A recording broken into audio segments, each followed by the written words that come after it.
G'day legends and happy Sunday. I hope that you are having a fantastic weekend so far, and I hope that your working week is gearing up to be as painless as possible.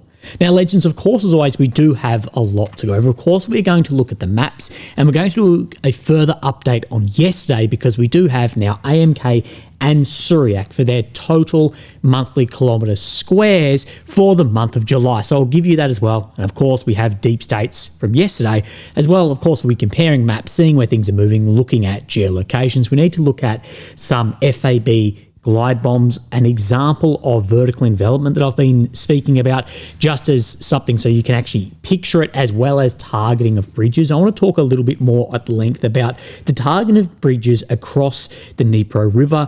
I want to talk about energy ceasefire. We need to look at India. Is India buying that the US is going to have massive tariffs on them for buying Russian oil? Are there movements in the market? What are Indian officials saying? What are the Indian oil companies that do trade? What are they doing?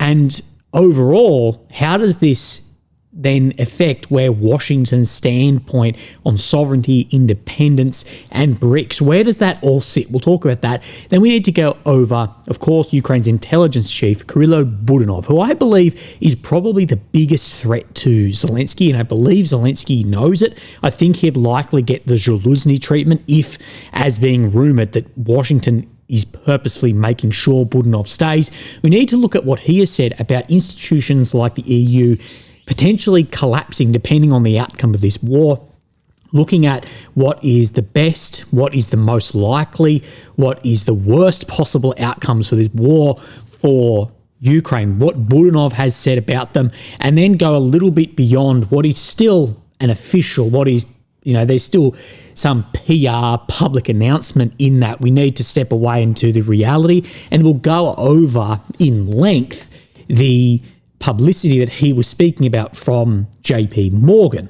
Okay, so a lot in that. Let's have a look at this energy ceasefire. As we know, it's been a bit tit for tat recently, that there has been like this, Russian missiles hitting then Ukrainian energy facilities and Ukrainian drones striking then Russian refineries and oil facilities like this. You can see this impressive fireball that we are seeing here from both gas, oil facilities like this. There's been a number of strikes overnight, both ways. And what we know is there has been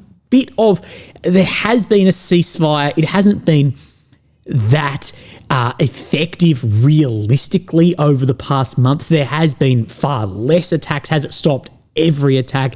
No, it hasn't. There's been some grey level attacks happening as well, but we have seen that increase over the past 24 hours as well. A number of missiles and drones going out. Let's have a look at these FABs. Now we'll come down, of course we have the maps, and we have Kherson. Kherson is split into two areas, an area controlled by Russia, area controlled by Ukraine. Of course, where it is split is by the Dnipro River. Of course, there are a number of bridges that cross, and this basically splits Ukraine either north or south or east or west. And one thing for a long time has been there hasn't been a huge campaign to take down all of these bridges. We'll talk about more of this at length. We come down here and see where my cursor is right now.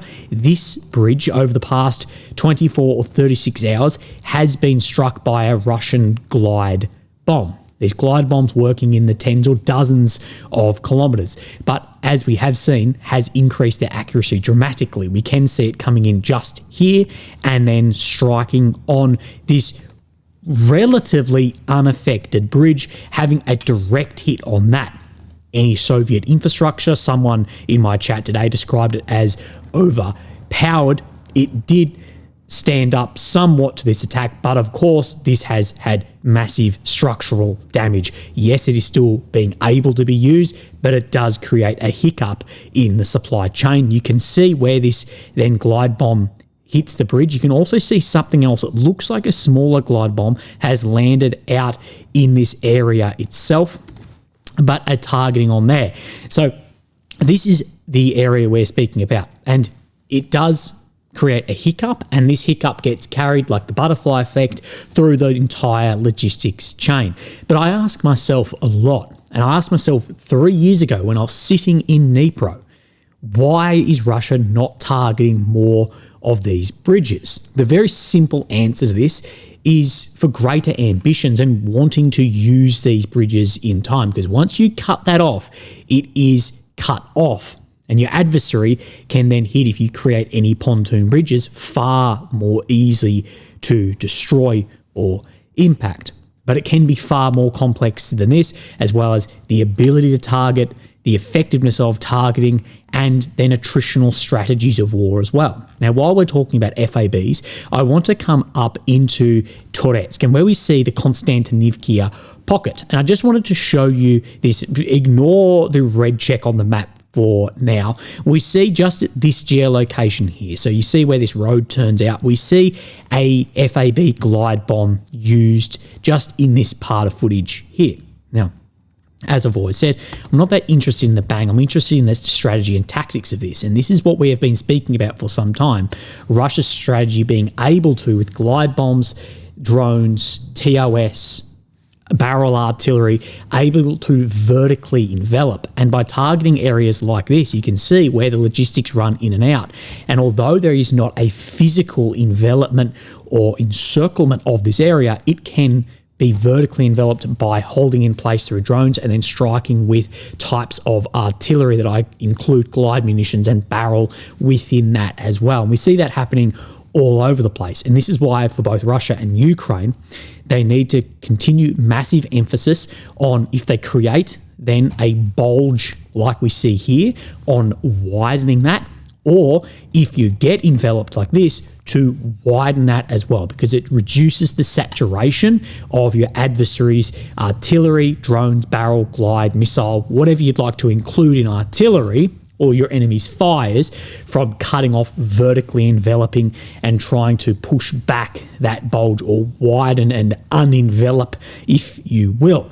So let's have a look at the maps. Firstly, I'll show you this. Now, what I will say is this number, especially for Syriac and AMK, is a little bit rough, and some people will have 10 or 15 kilometre squares different to what I have here, okay? Because, of course, you've got net and gross kilometre squares. The problem is there is grey zone shifting as well. And depending on how you calculate that, you can get slightly different numbers. It's not as simple as just minusing Ukraine's gains off Russia's gains, but it can be far more complex unless you have day-to-day data too. So this is as close, and at the end of the day, we don't need to nitpick 1 or 2 or 10 kilometre squares. We're trying to get an idea of the momentum on the battlefield, back months, forward months, etc. So what we can see here is Syriac actually showing the least amount of ground compared to AMK at 668 and Deep State at 563. What we do get, though, is we do get a fairly good idea that this movement was around the 600 kilometre square mark for the month of July, which is very similar, excuse me, to the month prior. Why is Deep State's the second largest in this? Now, I think Deep State over July was catching up on a number of gains, and in my opinion is still behind in a lot of areas and showing a lot of areas as grey zone that should be shown as red. But it is catching up then. We can see Russia's still on that offensive momentum.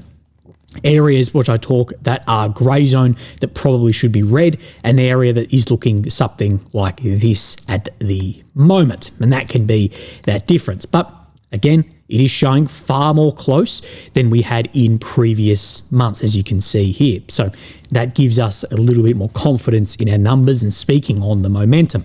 So let's jump onto the maps. Of course, here you have Ukraine in the centre of your screen, the capital of Kyiv. The red areas occupied since 22, the purple since 2014. We'll come down here into the south. And of course, we're talking about Kamyansk.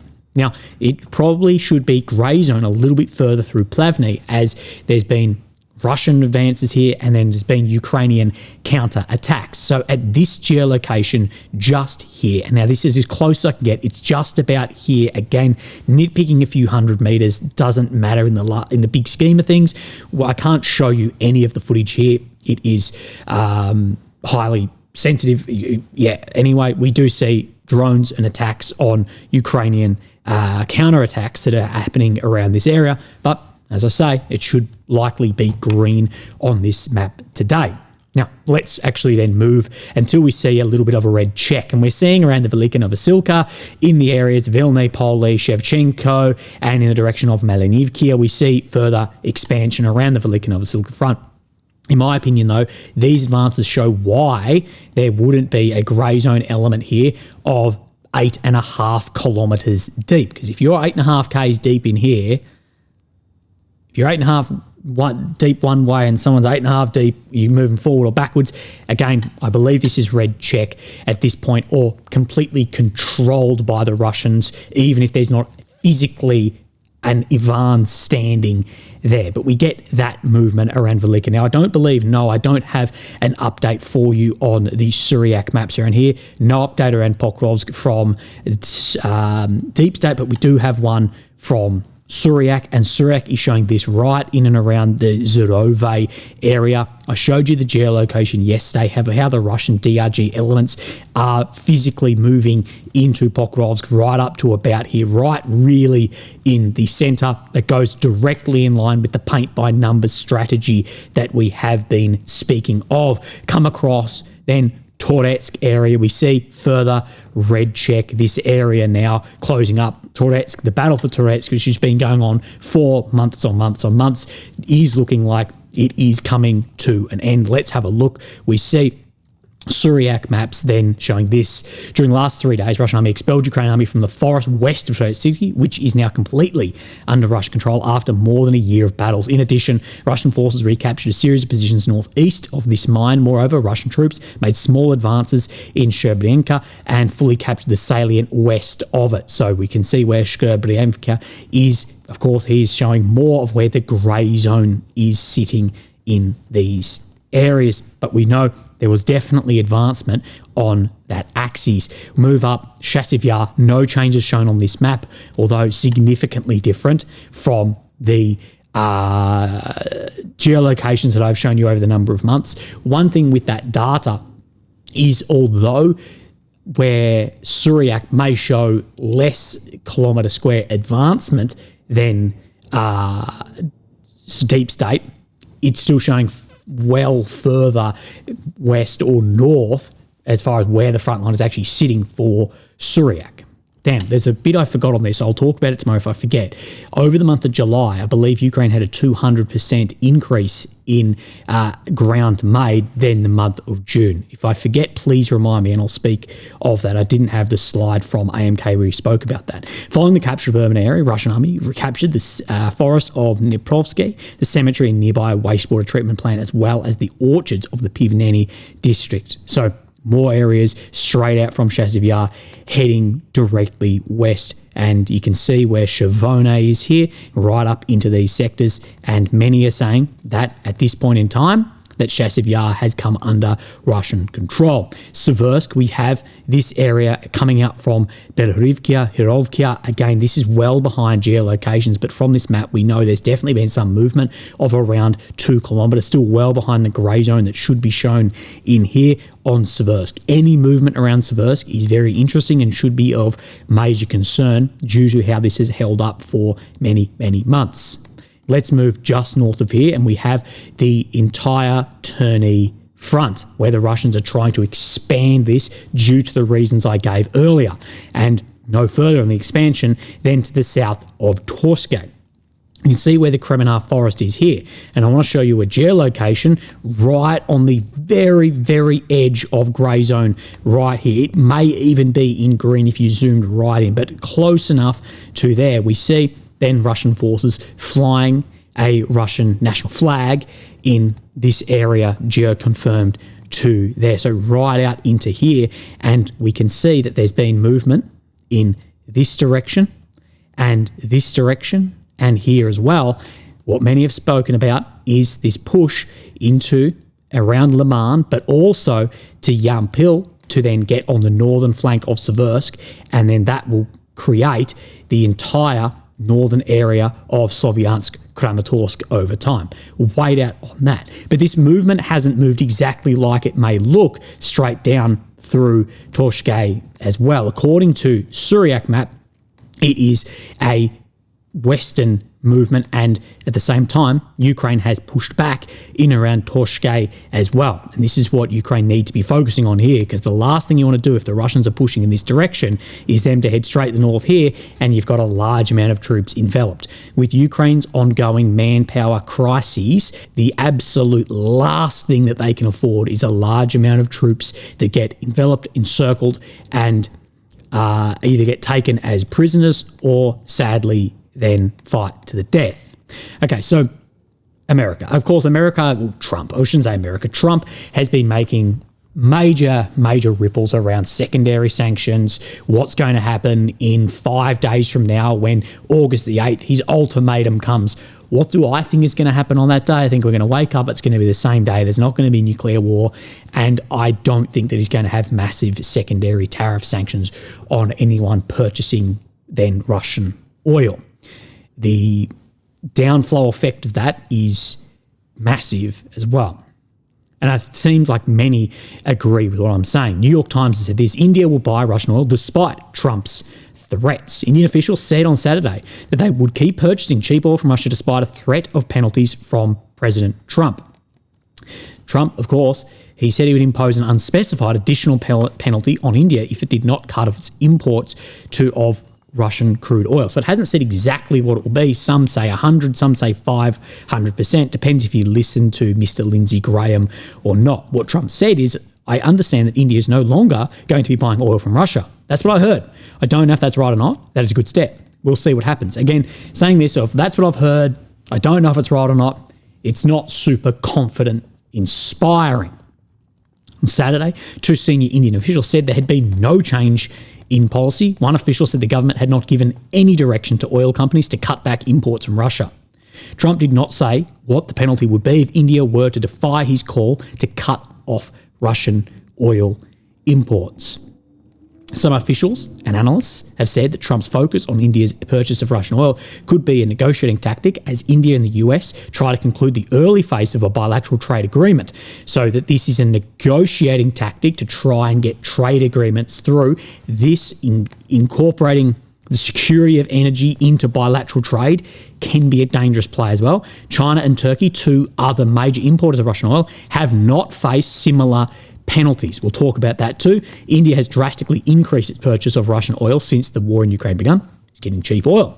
By the second year of the war, the tone began to shift on the imports of India, the world's most populous nation. It appeared that India had convinced its American and European allies that expanded purchase of cheap Russian oil at a price cap imposed by the EU and Group of 7 was good for keeping the oil prices in check. So they said it was a good thing as long as you buy at the price cap, doing what was said, what the advice was. Earlier last year, senior officials at the US Treasury Department visiting New Delhi said India was working within a formula that was proving effective, keeping Russian oil flowing into the global supply, but at a cheap enough price it would shrink Russia's revenue. So it will shrink Russia's revenue while not creating that global cold water shock of oil going through the roof. They bought Russian oil because we wanted somebody to buy Russian oil at a price cap. That was not a violation. It was the design of the policy. And you can see the hypocrisy coming into this. There's very confusing messaging from Washington. And seemingly Trump is unaware of exactly what is happening. I've heard they're not buying it. We'll see. Well, the ultimatum is yours that is coming through. India's strategic autonomy. Their independence, their sovereignty, that we know is number one priority of nations, especially India with their balance of sovereignty. And Indian officials, they will continue to prioritise cheap energy and national interest. They won't compromise its energy security or their growth to please Washington, especially under these threats that are very vague, as well as Trump then tweeting out into the abyss that India has a dead economy and that I don't care what India does with Russia. Obviously, you do care what India is doing with Russia. There's also the double standards, which is very, very obvious. These leaders are not dumb, they're not inept. They are seeing this double standard. China and Turkey, they also import, but there's been no similar threats there. And this leads into what many of us believe is the transactional diplomacy of what is happening, and that the Trump is using this as leverage for trade talks. And it does seem that India has seen through this, and they are calling Washington's bluff, because they're trying to tie energy security to unrelated trade negotiations, and this may push India to deepen ties within BRICS partners rather than to bend to US pressure, and that pressure through hypocrisy, sovereignty, independence as well. That ties into what New York Times spoke about with this energy security, tying it to negotiations, because there's been the double standard that it's not on on China and Turkey as well. Also, the price cap hypocrisy. The West pushed India to buy Russian oil under a price cap. Now it's looking to punish them for doing and following that exact advice. So you can see why there's a lot of problems here. And in my opinion, if India call the bluff here, I don't think that, I could be completely wrong on this, and clip this if I am. I think when this date comes in 5 days, we are unlikely to see what many are expecting of massive tariffs put on India because of the flow-on effect on oil and how that will reflect further on Trump and who is most going to be affected by that. So yes, India is buying Russian crude, refining it. Do you know where that's ending up? Do you know where that's ending up? It's ending up in the most vocal about this conflict as well. It's ending up in their cars and their Bowser. Okay? And that will spike and that'll create huge problems because that same area is trying to reindustrialize at the moment and just signed major deals with the US around energy tariffs as well. Budanov, as I said in the beginning, mostly called Ukraine's spy chief, Budanov has warned that NATO and EU could collapse if the West stays passive. He's also said that Russia is looking to rearm at an amount of around $1.1 trillion. We'll talk more about that. That's this Russophrenia that is happening, that Russia is simultaneously about to collapse and also a threat to the world and NATO too. It's a paradox. Both cannot be true. I can't be 5'6" and 6'4" at the same time. I can be 5 foot and 6 inches. But this is by the new voice of Ukraine, reacting to recent remarks by former Kremlin aide Vladislav Surkov, who suggested NATO and the EU could collapse like the Soviet Union and Warsaw Pact. Budanov said the scenario was no longer unthinkable. He said, "I openly despise Surkov for everything he's brought here, but I'm afraid this is one of the more likely outcomes if things continue the way they are now." He stressed that such collapse is not inevitable.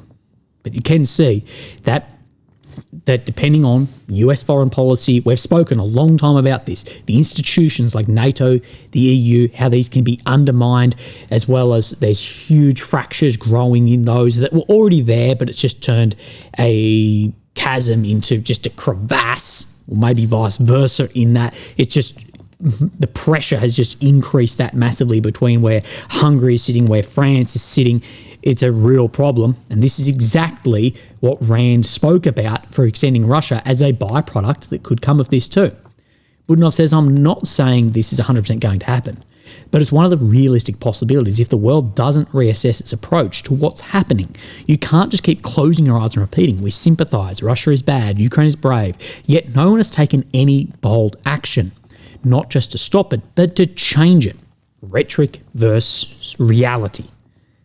Now you're speaking my language. This leads to growing uncertainty about the future of the geopolitical institutions we currently have." He expressed skepticism about the long-term viability of large multilateral alliances. Again, these institutions and the viability of these, you've got, well, the term typically used is too many chiefs.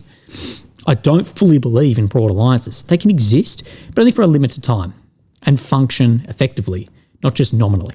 I believe in bilateral relations. I believe in alliances based on shared economies and the defence of mutual interests. So you're that tied up in each other, you have mutual interests to move forward peacefully. Budanov dismissed the idea of the so-called Georgian scenario for Ukraine, suggesting a pivot back towards Russia as completely unrealistic. He said there's no way to turn Ukraine back towards Russia anymore. So we're going to go over the Georgia scenario and where this comes from. So he was commenting on a recent JP Morgan study analysing possible scenarios for Ukraine, the outcome of this. He said that these are analytical models, not predictions. These are scenarios of how events might unfold. That's what it's important to remember. They're not dogma, just possible variants. Despite JP Morgan's reputation, Budanov urged not to rely solely on expert assessments, but to reflect on what Ukrainian society actually wants. The newest one of this JP Morgan assessment will come out this month. We'll share that when it comes. In his opinion, scenarios similar to Belarus or Georgia are unlikely to satisfy Ukrainians. Meanwhile, so-called Israelization or South Korean models appear more appealing, though still open to debate. The thing is, it's not that it's open to debate. It's not that the society wants. It's what the pressure on the society externally is as well. Says, I believe we need to think about how to live on the conditions we already find ourselves in. And we need to focus on preserving our statehood, our society, our culture, and our nation. The hardest part, of course, will be figuring out how to regain what we've temporarily lost.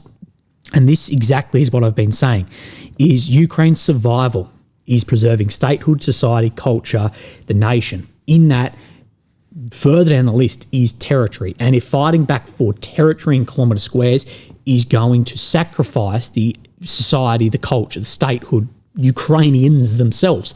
Ukraine exists because of Ukrainians, not because of just that border. And I know that sounds like a cop out, but the worst move is if you go on these offensive actions to take back Crimea, as the guy I made the video about the other day, that, yeah, we're going to do this offensive into here, and that causing that is Pyrrhic victory collapses, and next thing you don't have a state.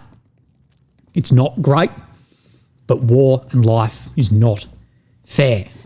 Now, Budanov, although far more realistic than most other officials around this, his comments do lean more towards reassurance and PR than a clear strategy. No one is giving clear strategies. He dismisses the Georgian scenario by saying the public wouldn't accept it, but that avoids the real issue. A lot of the Georgians didn't want to accept that either, so I've got a hair in my nose. The scenario is about what could happen if the Western support fades, not about what the Ukrainian people prefer, what is forced upon. He mentions the Israeli and South Korean models as better alternatives, but that doesn't explain how Ukraine could realistically move towards them. It's reassurance, not strategy. Those models require long-term Western backing, strong economies, internal cohesion, which Ukraine is struggling to build currently, and is actually declining in those. While some in the government, they actively undermine this as well. We see this over the past few weeks. Those in the government at the highest levels are actively undermining some of this too, because they don't want the checks and balances that come with some of those models and institutions as well. You don't bite the hand that feeds you. He also doesn't touch on Ukraine's internal challenges, the public exhaustion, the recruitment, I say difficulties, but the catastrophe of recruitment at the moment, and economic collapse, the defaulting of the economy as well. And these factors could make the less desirable outcomes more likely, even if no one wants them. Again, it's not what you want, it's what's forced upon you.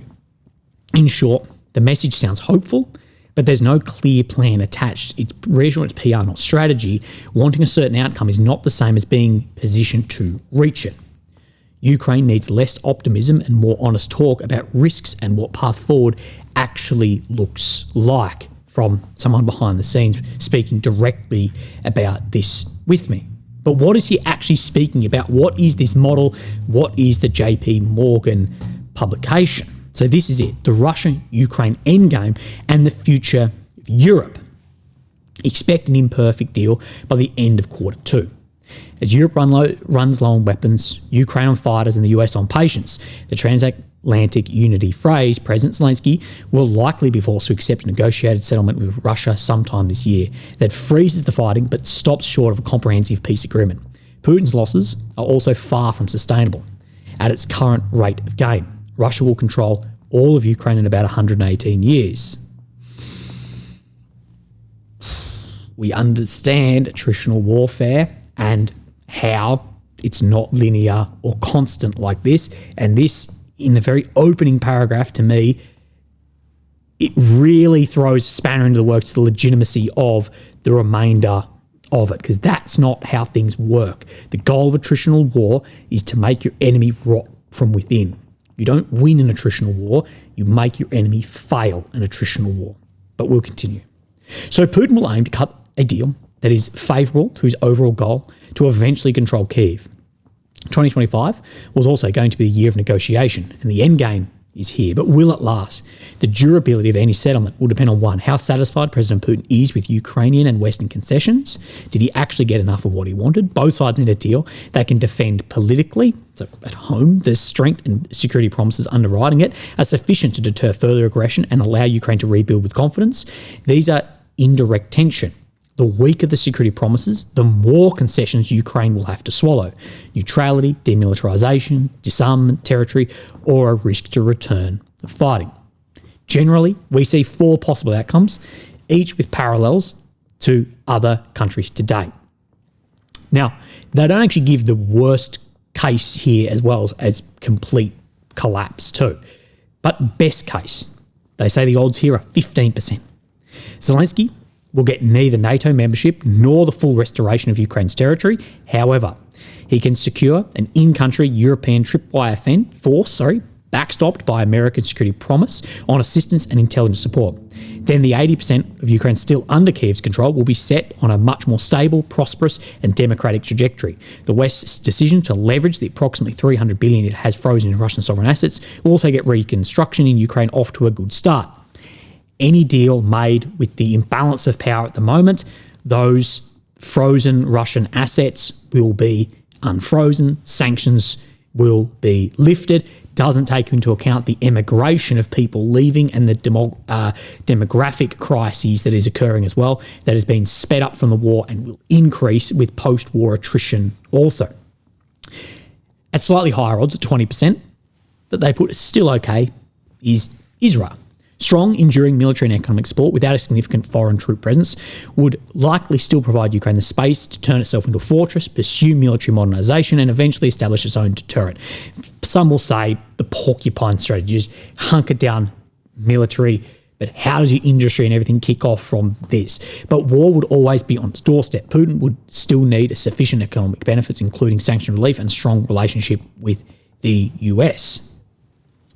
They have at the highest odds at 50%. They're saying not great, Georgia. They're saying 50% odds, so 50%, they're saying it's not going to be a great outcome. This Georgia that Budanov was criticising, that is forced upon you. You don't choose it. In the absence of both foreign troops and strong military support, Ukraine will experience ongoing instability, stunted growth and recovery, waning foreign support over time, and the effective derailment of its Western integration, EU and NATO membership, with gradual drift back into Russia's orbit. And if you were to say right now, I think the odds of this are much higher than 50%. Again, we saw the opening paragraph of this article about constant linear rates of war. And if you honestly believe that, and you've gone into this writing that, that's maybe why the odds of this are very low. So that's what they see as the highest. Again, at equal bottom odds of 15%, worst case is Belarus. If the US abandons Ukraine or is perceived as switching sides and Europe fails to step up, Russia will hold firm its maximalist demands and seek Ukraine's total capitulation, turn the country into a vassal state of Moscow. In this scenario, Russia will effectively have won the war, divided the West, and irrevocably upended the post-World War II world order. Honestly, I see this as higher than 15% odds, not as far as switching sides, becoming a vassal state, but territory becoming much larger, a degree of drifting back into orbits, and the upending of institutions we have known for a number of decades as well. We have then Putin's maximalist demands, which of course you are fully aware of the yes and no's of this as well. Let's continue on this. What might a Georgia scenario look like for Ukraine? What they put as the highest odds: democratic drift without security anchors. I want to comment. Mine would be a combination of these two. Maybe I'll do a video on what I see as the outcome of this. Following its 2008 war with Russia, Georgia benefited from a surge of Western aid and political support that stopped short of troops and security promises. Today, Georgia's ruling party, the Georgian Dream, backed by a Russian-friendly oligarch, has frozen EU accession and adopted a Kremlin-style foreign agent law, so declaration of working for outside, that led to the suspension of US and EU funding. Also, influence there too. It's given by the EU and US pulling back, then we know fueling further protests as well. It's fueling that too. Political instability and democratic erosion fostered by creeping Russian influence have influenced investor confidence. And again, have we seen pulling back on funding? Have we seen democratic erosion, creeping influence, and then investor confidence dropping as well in Ukraine? We've seen all of this that we've been reporting over the last weeks, especially with Zelensky and that creeping authoritarianism that we are seeing too. A Ukraine facing a similar outcome could initially benefit from a wave of donor enthusiasm and reconstruction of the system. But without firm integration into Western security and political structures, Ukraine would risk a slow drift into geopolitical grey space, even from private investment. If Ukraine doesn't end up with strong security guarantees, economic guarantees, EU, NATO, if you're an investor, if you're BlackRock, if you're Rheinmetall, if you're BAE, are you going to be putting your money there? Some percentage of nearly 7 million Ukrainian refugees may choose not to return. I believe that number is significantly higher than that, also not including ones that have gone to Russia, not including those in occupied areas as well. And what is left out of this is these nearly 7 million, a lot of the vast majority of that is young women and children too, incredibly important. It's been 3.5 years, new lives, new jobs. Sadly, large loss of partners in the war too. We don't know how it will look when the borders open up for men 18 to 60. Will we see an exodus there as well? So that is, for me, the biggest grey zone is the emigration from Ukraine as well. And the other part of that is the European states who have been pulled these people in. Are they wanting to let them go back either? Germany has then a problem with fertility. We know that. The EU has a massive problem with fertility. They're trying to buffer this with immigration from states that are then not mixing in with the cultural norms and traditions. And we've seen, of course, that with the data has shown the increased rates of crime, etc. We see Ukrainians moving in, that has had then a buffer effect on that immigration from outside of Europe immigration. And I've been talking to a number of people in Germany who are saying, we have no want to let these people go either. We've got a heap of young women and children here who want to work, who want to stay, want to pay tax, who have very similar backgrounds as well and similar cultural norms and traditions and values and religion. Are we going to see forced deportation back? Unlikely. Again, raison d'etat. States will always look after themselves first. Depriving the economy of much needed skilled labour, risk-averse investors could choose to avoid unstable, security, fragile environment. We spoke about that. Ukraine could reopen vulnerable trade corridors, informal dependencies linked to Russia, insurance costs and premiums for business would remain high, undermining competitiveness. Again, everything to do with Black Sea trade still needs its sign-off. There's one power with major power in there.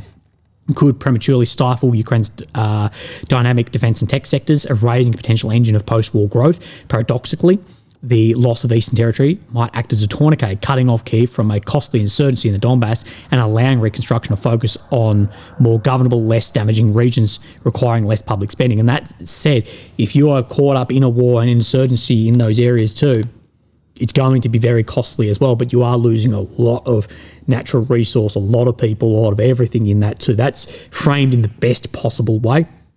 Absent firm commitments, Ukraine's future could echo Georgia's a sobering reminder that wars can end without a just peace.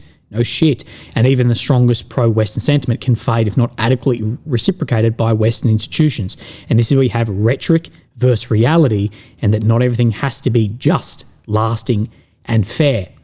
I wish that it was, but it doesn't mean that it will be. And this is where the West due to the conflicts recently that we've been involved in and lost, we've lost through seeking a decisive victory by outmaneuvering politically, economically, and militarily, rather than this grinding down to then enforce our way, which is a more savage and brutal way of war. But we will see what is more successful.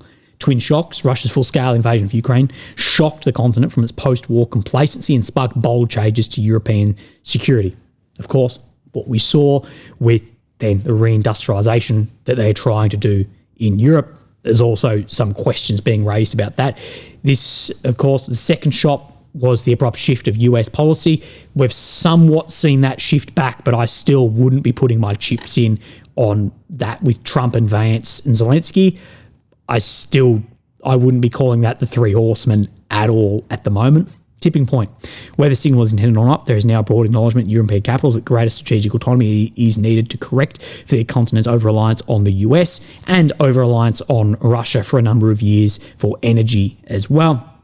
And that Friedrich Merz wants to achieve additional independence from the USA.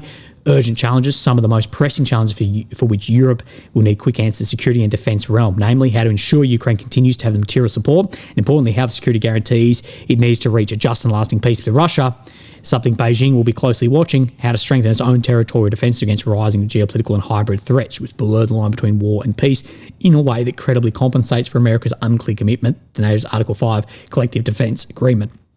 Again, that is something that no one has answers for at the moment.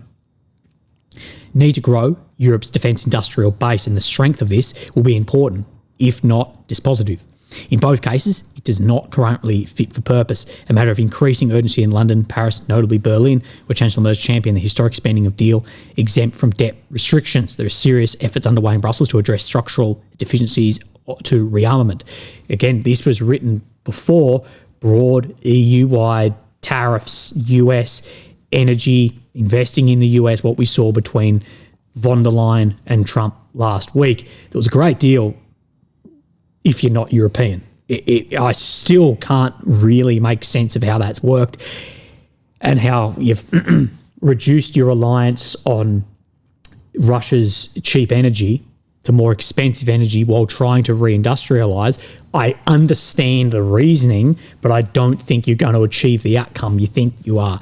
I think you may achieve the outcome of great tanks for $25 million a pop, but not okay tanks for $4 million a pop, which is when we step into any sort of war with great powers is going to be protracted after the opening days of the war.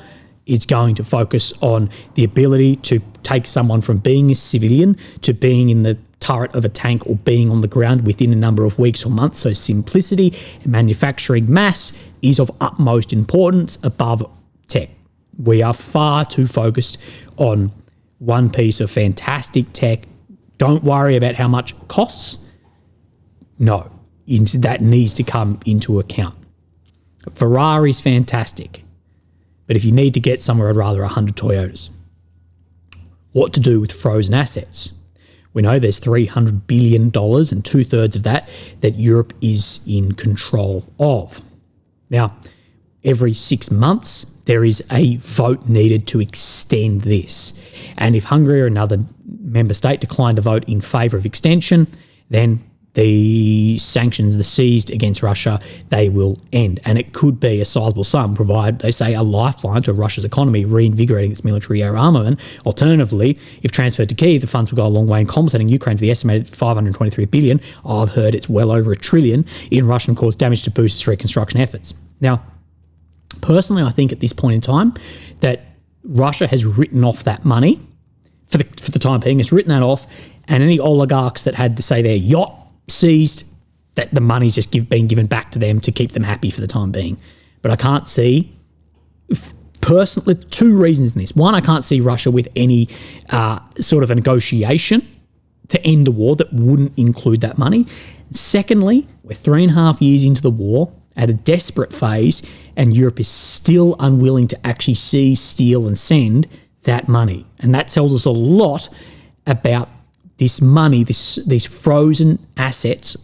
It does, one, need unanimous consent, but it can undermine the legitimacy of the euro, the dollar, the pound, whatever it's held in. There's not much in dollars, most in euros, but it can undermine that when we know that is the number one thing people are trying to keep legitimate is the dollar, the euro, the pound, as BRICS look to move away into their own systems. What you don't want to do is take, 2/3 of that, so 200 and whatever billion dollars, let's just call it 300 billion. You take that, and then on the reverse, you have China not investing in anywhere, Chinese wealthy people pulling out money, states, other states, everyone pulling their money out because, well, if our country does something you don't like and you then onto our financial independence and sovereignty, you will freeze this. We're now not longer doing it. And that's what has been the long-term threat of this is, do we undermine our own institutions by freezing this as well? It's a very, very difficult situation, and that's why all of our videos are a bloody hour long. Legends, I hope that you have a fantastic day. I obviously am feeling a lot better than I did yesterday, but I'm still very fatigued. Look after yourselves, and I'll speak to you tomorrow. Thank you. Bye-bye.